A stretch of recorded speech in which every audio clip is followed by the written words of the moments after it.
We're still riding high from the ridiculousness that was the Stanley Cup Final and the draft. I think that topped it.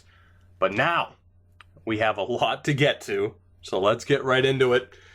This crazy offseason continues, and again, what this team looks like, I have no idea. We've already traded Jack Eichel, and we're not done. That's how crazy this offseason will be. First things first, we need to attend to our UFAs and the players that we are going to be letting go of, the players that were signed just so that we could eventually clear out the Chicago Wolves. The UFAs are the most important part of this because the other people we can at least tender and figure that out. But let's see. Joel Armia, he was bought for the express reason of being a rental. Not a bad player. We're not going to be able to afford him. We are letting go of him. Virtanen was one of those AHL players. Klim Kostin might be the first guy we look to resign, or Alex Ovechkin, or Clayton Keller. Goddamn, Andrew Cogliano will be let go. Who else do we have here? John Tila will be let go. This is going to be nuts. Emile Poirier has been a great player for this team.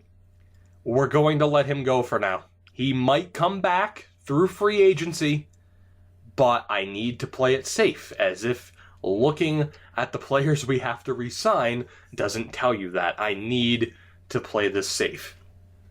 First things first, we're going to look to re-sign Tyson Jost. Again, someone like McDavid, we're going to wait because they're an RFA, and we at least have the bargaining power. You know, we can sign them to a qualifying offer and then get rid of them if we need to and get one hell of a return for him.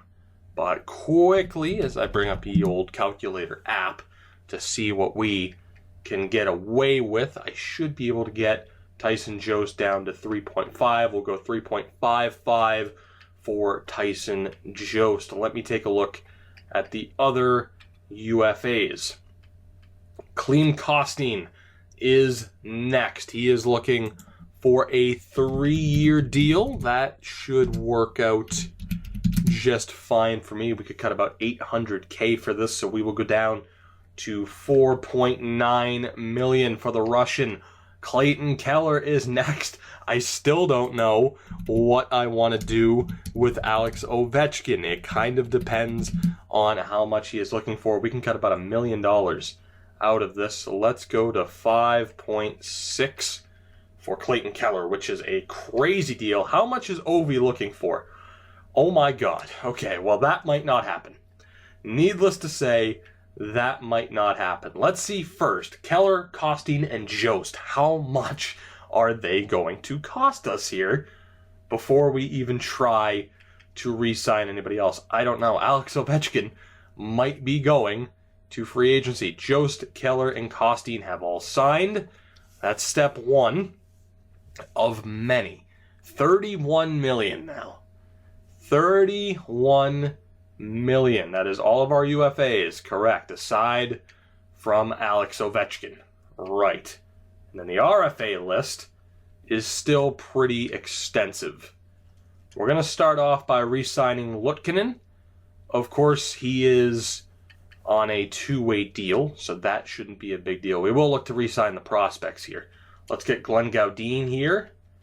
That's fine. Simpson is back. Now, Dow Cole, Uelevi, Shabbat, Strome, McDavid, Ovechkin. Those are the players that are left. Clearly top priority is Connor McDavid next. And the fact that he is looking for under $10 million is a godsend. Thank you to any and all gods, EA related and not, that he is asking for under 10 mil. We can cut about 1.5 million off from this. So let's go down to 8.7. Let's go down to 8.5. We might be able to get Connor McDavid for as low as 8.5 mil. And we will sim forward another day, trading Jack Eichel. Imagine if we didn't trade Jack Eichel and we were still having to deal with his cap hit of $7 million. We just got Connor McDavid for $8.5 mil. Gaudin, Simpson, Luukkonen, they are back. If we had to deal with Jack Eichel's contract, we would absolutely lose a major piece to this team. Instead, we trade him and we add a major piece. But let's take a look here. RFAs, we have 4 left. Ulevi, Dal Cole, Strome, Shabbat. Ulevi is next in terms of importance. How at a 91 is he only asking? Like, is there an engine in this game? In which case, I greatly appreciate it right about now. Is there an engine in this game that has people look for less money when they're in a really good spot? Is that what it is? Is it like, yeah, I'll take the cut to make sure our team stays competitive? Like, what the hell? What the hell? So let's cut off that 300K. If we can go back to about another 500K. Oh my god. So we're going to go 4.6 million for Olli Juolevi, which is insane. Dal Cole is up next. He wants to get paid. Unsurprisingly. He's also looking for an 8-year deal. That's crazy. Now, he's the one asking for it, so I feel comfortable giving that deal to him as opposed to it being Larson, 8 years at 1.2 million or whatever that was. That obviously came back to backfire. We can cut 1.2 million from this. So let's go down to, 6.9. Michael Dal Cole, will you accept 6.9 million? It's hilarious if you do. It would be hilarious. Next up is going to be Thomas Shabbat, because Strome was not great.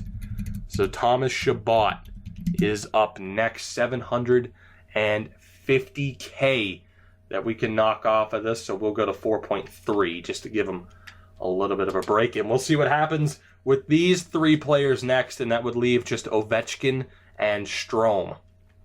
In which case, if we can only sign one, we sign Ovechkin, and Strome goes to free agency as an RFA, and we get a solid return for him. Shabbat, Juolevi, Dal Cole, rejected.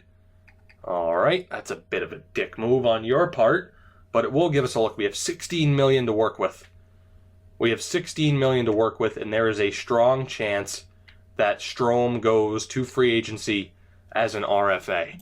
Let me take a look here again with Dal Cole. 1.2 million.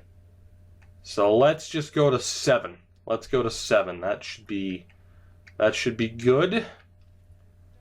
And we'll see if he accepts that. And then we'll still, of course, have to worry about Ovechkin and Strome. And if we can pull this off, this would be amazing. Today is your last day to qualify Strome. We might have ran out of time. Dal Cole is back. Michael Dal Cole is back. We might have ran out of time. We have 10 million. I don't think we can't sign the 2 of them. We can't. All right. So Strome, what's Strome looking for? 7 mil. Ovechkin was looking for like 8. All right, we're qualifying Dylan Strome, and we will send an offer to Alex Ovechkin. And we should be good. Yeah, we couldn't afford both of them. So we would lose Ovechkin and Strome if we had kept Eichel. Maybe even more, which is insane. You can cut off 1.2 million from this. So let's go to 7.2. Hopefully, actually, let's go to 7.25. Hopefully we are not too late in sending that offer to Ovechkin, because we went right down to the wire, mainly thanks to Dal Cole rejecting the 6.9 million. Let's take a look here as we advance day. Ovechkin is here. We're good. There's a potential that we lose Dylan Strome. If that happens, so be it. That's the thing. If someone sends a qualifying offer, we are going to get a hell of a return for someone the caliber of Dylan Strome. That is absolutely going to happen. So I'm cool with that. If we lose him, we get a hell of a return. If nobody signs him, we look to free up that space otherwise. We could even wait as far as the preseason to see what happens, and then we could just end up re-signing him. But I don't know. It's going to take a lot. Like, there is a lot. And as it is, we have to look at the contract spot situation. We have $4 million to spend with 8 contract spots. All right. So see, as I told you, we are far, far from over in terms of being done just because we made it through the re-sign phase. So let's take a look. Adam Larson's available. Obviously, we wouldn't have to worry about that. So Dylan Strome is the gem of the forward class. There is no doubt about it, and we should have some competition to get him. Goaltending. Thatcher Demko is available. That would be funny to trade Carey Price to get Thatcher Demko for like a year or two. I don't think I'd want to do that, though. As much as it'd be nice to have Thatcher Demko back, that just wouldn't make too much sense. But let's take a look. Prospect-wise, obviously goalie prospects, we're not looking for too much. Like Daniel Marmanland would probably be the only guy. He might actually be worth signing. I need to take a look at our goalie prospects in Chicago again, because I don't want to make a mistake here. Making a mistake. We've done well so far. We've done well. Whether or not we lose Dylan Strome, that could change your opinion of whether or not we've done all right. But let's take a look here at the goalie situation. So we have Luukkonen down in the system. DiPietro as well. Yeah, we don't need a goalie prospect at all. As it is, we might have to trade a goalie. So we'll look at the defense and the forward prospects that are available on the market, and then we will try to figure out what the hell we are going to do about Dylan Strome and whether or not we actually need him. So let's take a look. Defensively, who do you have on the market for prospects? He is 25, 26, 26. How about high sevenths? The youngest is 24. That's not great. High AHL potential is our only hope for defensive prospects here. 24s, a bunch of 24s. 23, which isn't ideal, but 23 is as young as you can get. Austin Osmanski is available, a former 7th round pick. Osmanski, Jacob Friend, Braden Chizen. Right. So we'll remember them, but let's take a look at forwards first. We start off with Troy Eddy. He's 23, though. If he was 21 or 22, absolutely. He is 23. We will pass. High bottom 6. Anybody? Nope, nobody there either. We might be good to go. We might be out of it. I mean, we do need to sign some players to make sure that people in Chicago don't get picked up. That's Maxime Fortier. Yes, it is. Right. Okay. Well, I'm hoping still we find somebody. 21 and 20. Stan West and Will Fast. You know what? We'll sign these guys. We'll sign them. We'll give them the max entry-level deal.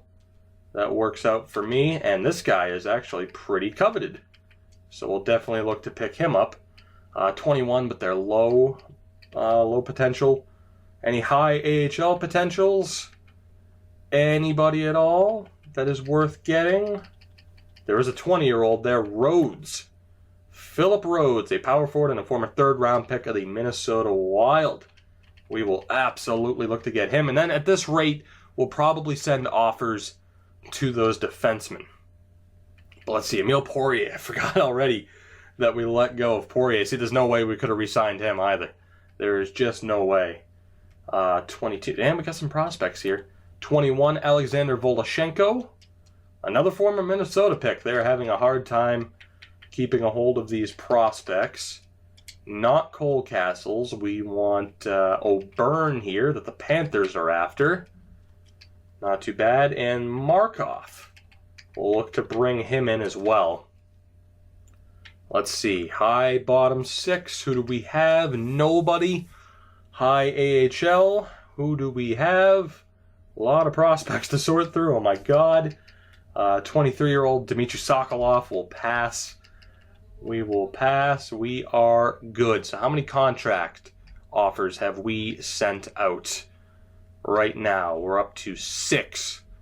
So we can go and offer those 2 defensemen, or those few defensemen. There were more than 2. I think there were 3 of them that would be worth going after. And they were all high AHL potentials. So let's see here. And I'll potentially take a look at maybe trading somebody, because that might be our best bet. hopefully all of this goes through. That's the main reason. I want to make sure all of this goes through. So we'll start off with Osmanski that the Rangers are after. We'll give him a max deal, and we didn't have to give up any picks, so that's good. Chizen, we'll give him a max deal. Again, no draft picks. And Friend was the other one that the Wild are after, and again, it will be no draft picks necessary. We're looking good. We are looking good here as this episode is getting on in time. That is for sure, but again, off-season. I know people like to see this stuff. Some people find it boring. Hey, if you find it boring, maybe it's just not your thing. That's cool. But anyway, so we have 8 spots. Who can we get rid of just to make sure? Glenn Gaudin, McGinn, Riley Bruce, Wesley, Fierro. Wesley might make the team, actually. Damn. So it would probably be Glenn Gaudin just because of his value. I mean, really the only reason to do this would just be to make sure that it doesn't have somebody say, oh, there's no space because of Strome being an RFA. But you know what? Let's just go for it. If we miss out on somebody, that's fine. There's nobody that we sent an offer to that is crucial to or for us to sign. We start off with Rhodes and Fast signing with us. No offer yet for Strome. Chizen rejected outright. We offered him a max deal, and that wasn't worth the dollars. Okay. Stan West, Osmanski accepted, but we got to see if it gets matched. Same with Friend, O'Byrne, Voloshenko, Markov. All right, so we are looking okay. It's just a matter. Friend will stay with the Wild. Osmanski, I know you accepted. We need to wait to hear from the New York Rangers. And the Rangers also matched. So that I kind of figured that. If anything, I help those guys get paid. So I feel good about that. We need to see. What's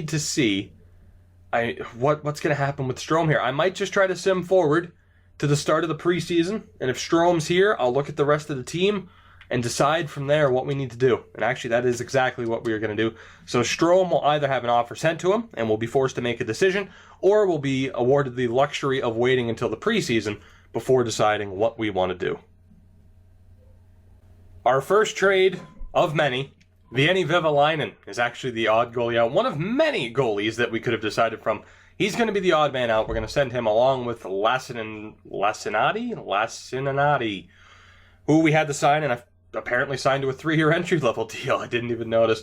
Let's see if we can swap them to Buffalo for a second. That didn't quite work out. I'm still going to try and get this second-round pick from the Sabres. That might not happen now that I think about it, which is unfortunate. I hate how the frickin' trade screen glitches out. And hey, it went through. So 2 goalies and a couple of picks off to Buffalo for their second. Luukkonen, who we of course acquired last year, is also going to be the odd man out. Tempted to hold on to him to have him be the backup down in Chicago. We're just going to get rid of him. Novoseltsev, of course, we just drafted as well.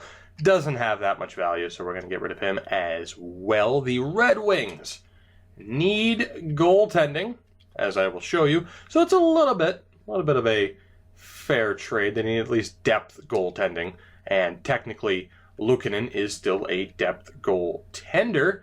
That's close to fair value, so we'll tack on one of our late picks. But yeah, Michael DiPietro is going to be the new backup goalie in town to carry Price. But let's see what it takes here to get this trade done. Hopefully not too much more tinkering. God damn it, I should just switch to a 4th.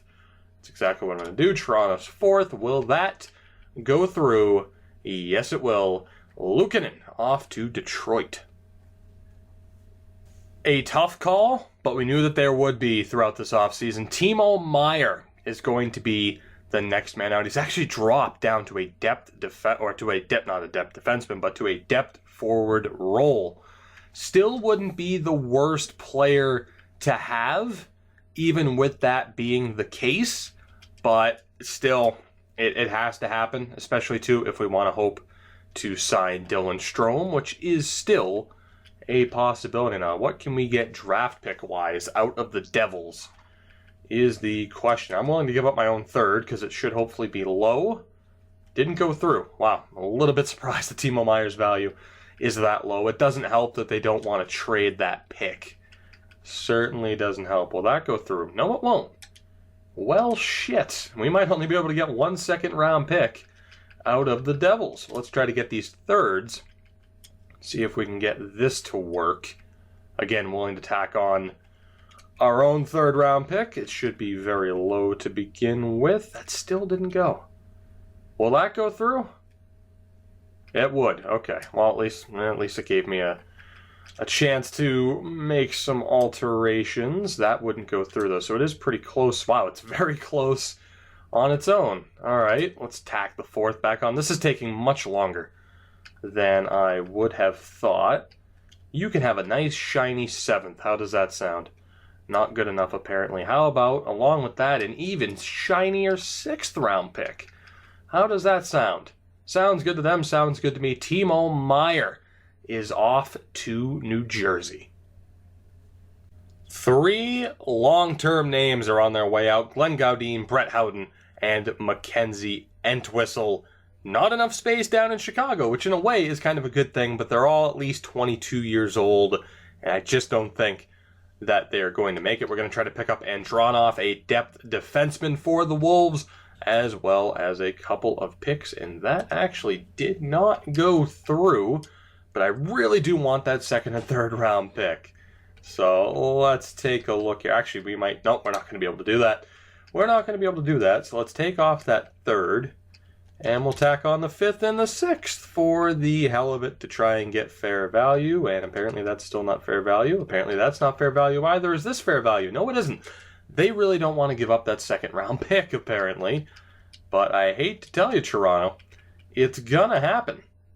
Or not. You know what? Nope, they won this battle. The Maple Leafs have won this battle. We will take your third and fourth next year, and how about a fifth and a sixth this year, just to try and get close to fair value. There you go.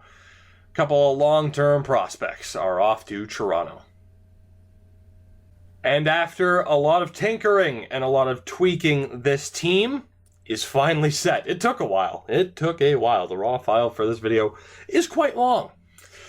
But we're good to go. So let's not waste any time. Let's get you a look at the St. Louis Blues as we go for the three-peat. Top line to start will be Dow Cole, McDavid, and 36-year-old Alex Ovechkin hanging in there at a 91 overall. All of them, of course, first-line forwards. That'll be important in a second.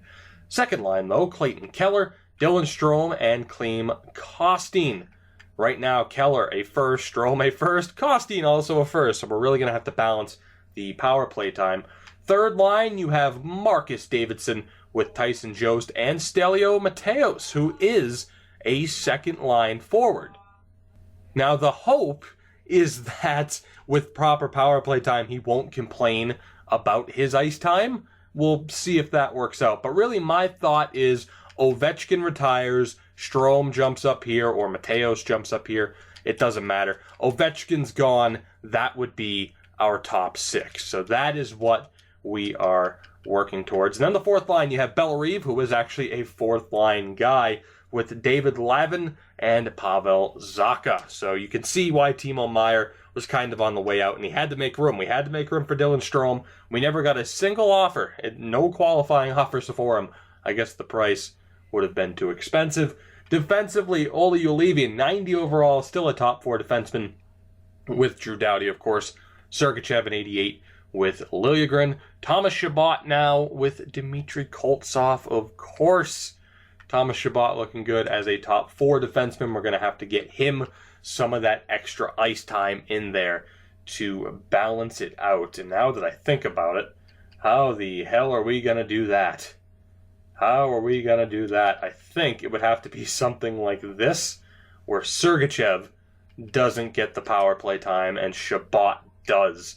So it would have to be something like that. So our power play is going to be very unique, but we have to do what we have to do to balance out the player roles. The goaltending, Carey Price, of course, the goalie. We're going to hold on to Michael DiPietro. He had the most value out of Vehvilainen and Luukkonen, so he is the backup this year. That brings us to the AHL, which is all right. You know, we do have some decent prospects. Comtois and Elite, a lot of medium 9s, and some top 6s in there, and even one high AHL guy with Sutter, but things are looking okay. Defensively, still taking a little bit of time to bounce back to the point where we have a ton of defensive prospects, but we don't exactly need that. We have Furtak and Bjugstad as the only top 4 guys.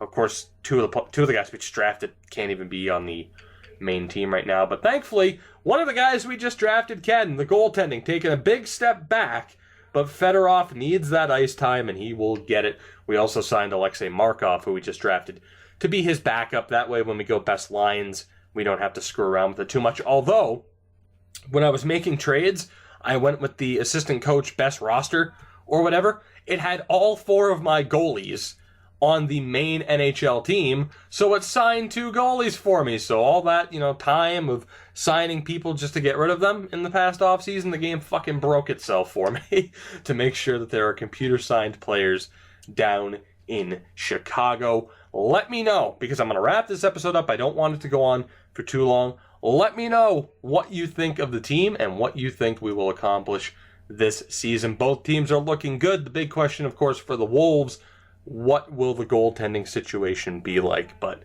I'm intrigued to know, with a medium franchise goalie waiting in the wings. As I said, guys, that is it for this one. I hope you did enjoy. Of course, as always, if you did, hit the like button to help support me and my channel. Subscribe if you haven't already to continue following this series and others. I don't know how we did it, but this Blues team is still looking pretty damn good. We lost Meyer, Poirier, Jack Eichel, but we are still in one hell of a spot to potentially go for the 3-peat.